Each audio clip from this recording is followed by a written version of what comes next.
హక్కుల కోసమే తెలంగాణ ఉద్యమం జరిగిందని ముఖ్యమంత్రి రేవంత్ రెడ్డి స్పష్టం చేశారు. కృష్ణా, గోదావరి నదుల జలాలను సమర్థంగా వినియోగించి ఉంటే తెలంగాణ ఎంతో అభివృద్ధి చెందిన రాష్ట్రంగా ఉండేదని ఆయన అన్నారు.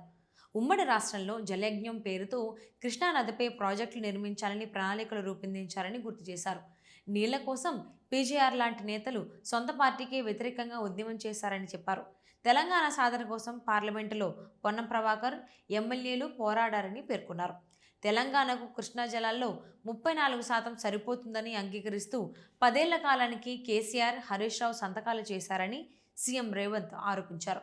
ఆ సంతకాలతో తెలంగాణకు శాశ్వతంగా అన్యాయం జరిగిందని, రాష్ట్ర గొంతు కోసినట్లేనని మండిపడ్డారు. నీటి వాటాలపై రేపు తెలంగాణ అసెంబ్లీలో చర్చ జరగనున్న నేపథ్యంలో నీళ్లు, నిజాలు అంశంపై ప్రజాప్రతినిధులకు అవగాహన కల్పించేందుకు మంత్రి Uttam Kumar Reddy power point presentation ఇచ్చారు. అనంతరం సీఎం మీడియాతో మాట్లాడుతూ కీలక వ్యాఖ్యలు చేశారు. రాజకీయ లబ్ధి కోసం తాము పక్క రాష్ట్రాన్ని విమర్శించడం లేదని, గతంలో జరిగిన అన్యాయాన్ని సరిదిద్దడానికి ప్రయత్నిస్తున్నామని సీఎం స్పష్టం చేశారు. ఉమ్మడి రాష్ట్రానికి కృష్ణా జిల్లాలో 811 టీఎంసీలు కేటాయించారని, రాష్ట్ర విభజన సమయంలో ఏపీకి 512 టీఎంసీలు, తెలంగాణకు 299 టీఎంసీలు అన్ని లెక్కలు వేసినట్లు తెలిపారు.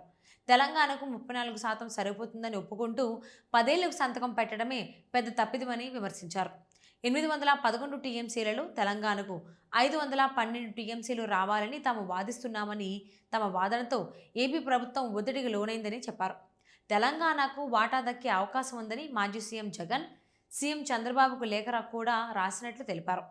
బీఆర్ఎస్ పార్టీ నీళ్ల పంచాయతీ వెనుక కుంచిత రాజకీయ ప్రయోజనాలు ఉన్నాయని సీఎం ఆరోపించారు.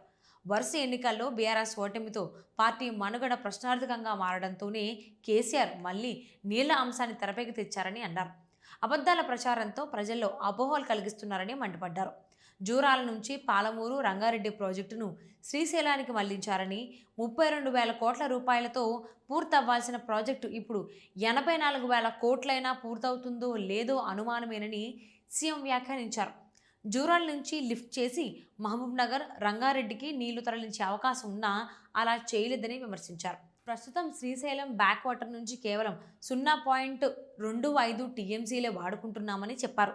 ఉమ్మడి రాష్ట్రంలో మంజూరైన ప్రాజెక్టులపై అభ్యంతరం చెప్పొద్దని అన్నారని, అందుకే ట్రిబ్యునల్ ముందు ఏపీ అసలు వాదనకే రాకుండా తప్పించుకుంటోందని అన్నారు. కృష్ణా బేసిన్ నుంచి పెన్నాకు నీళ్లు తరలించడాన్ని తాము ఎట్టి పరిస్థితుల్లో అంగీకరించబోమని స్పష్టం చేశారు. ఉమాభారతి ముందు కేసీఆర్ వాదన చేయలేదని, 7 ఏళ్లైనా పాలమూరు, రంగారెడ్డి ప్రాజెక్టుకు డిపిఆర్ సిద్ధం చేయలేదని విమర్శించారు.